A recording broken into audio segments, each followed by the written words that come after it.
Hello mga friend, mga guys. Again, I came back from a long upload. Nakakaroon mag-upload ko. So guys, update lang tamo. Kagabi kusog ang ulan dire sa Sharjah or sa entire UAE man siguro ni.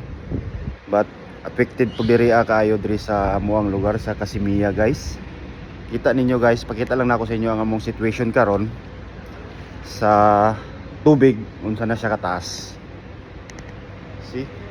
Mura siya water world na murag nata sa ilog. Tubig na oh. Tanawa ang tubig. Oh, ang sakyanan, ang lutaw na. Kita mo nga ng mga sakyanan.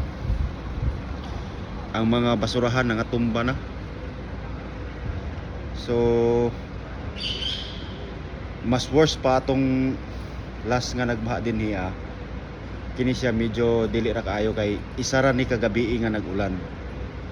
Isa lang kagabi ini. How much more umulan pa niya gabi, madungagan pa ning tubig. As you can see, magliso na gyud og agi ang mga sakyanan. So far wala pa gyud nag-agi diri nga area. Dili diri nga highway. So that's it. Titinta mo diri ni sa Sharjah sa may Qasimiya nga area. Okay guys, bye for now guys, see you later alligator.